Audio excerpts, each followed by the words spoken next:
साथीहरु हाम्रो रुम भित्र चाहिँ यस्तो परम्पराको मान्छेहरु रक्सी खाएर लताङ पताङ यसरी हेर्नु तिनी दुई जना डेली खाने मान्छे हो रुममै खान्थ्यो हैन थोरै झगडा हुन्थ्यो तर यो झगडामा नि ठुलो झगडा पर्यो र हेर्नु यो बुढो एकदमै रिसायो अब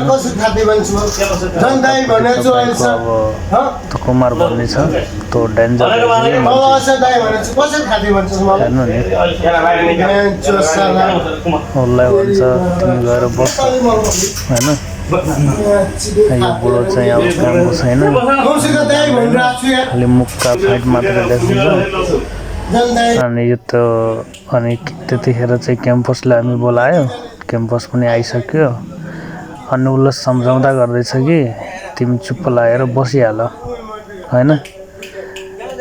अनि यो मान्छे कस्तो रहेछ खाएपछि नि हैन लुगा सुगा सबै फुकालेर अनि रुममै सुत्छ त्यतिकै लुगा फुकालेर अनि क्याम्पसले उनीहरूले बार रिक्वेस्ट गर्छ तिमी बसिहाल सुतिहाल रातिको चाहिँ 2 बजे यस्तो हंगामा गरेछ कि रुममा नराम्रो गाली हैन अब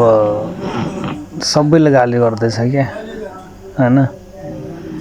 उसको सोच के म यो रुम मात्रै हो नि यो कम्पनीको दादा हो दादा हुँ भनेर हैन सबैले हेप्न लागेको कि जतिखेर हामीहरुलाई डराउने काम गर्थ्यो हेर्नु आज म उसलाई चाहिँ सोशल मिडियामा हैन अस्ति पनि मैले हालेको थियो अस्ति चाहिँ कम्पनीको नेम र विवरण हैन अनि कम्पनीको लोगो सबै डिटेल्स राखेको थियो कि किन कम्पनीले बेइज्जती गर्ने जुन मान्छेले गल्ती गरेको छ तिनी मान्छेलाई म बारबार रिक्वेस्ट गर्यो कुमार दाइ त्यस्तो गल्ती नगर्नु त्यस्तो गल्ती चाहिँ नगर्नु बारबार रिक्वेस्ट गर्दा पनि नमान्ने के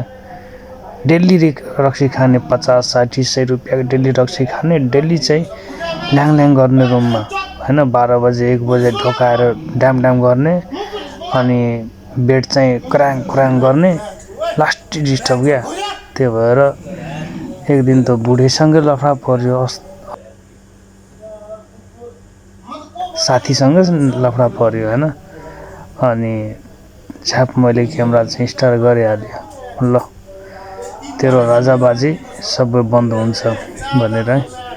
तिमी ठुलै बाउको छोरा होला म मान्न सक्छु तिमी खाडी मुलुकमा आएर रक्सी खाएर दादागिरी देखाउन मिल्छ त ह हामी त तपाईले रिस्पेक्ट गर्यो कि रिस्पेक्ट यति मात्रै होइन तपाई जतिखेर लथाङ फथाङ ह कुनै मान्छेले रिस्पेक्ट नगर्ने सानै ठुलोलाई हातपात गर्न लगाउने तिम्रो दादागिरी यो सोशल मिडिया मात्रै होइन कम्पनीले पनि टर्मिनेट गरिदियो किन टर्मिनेट गर्यो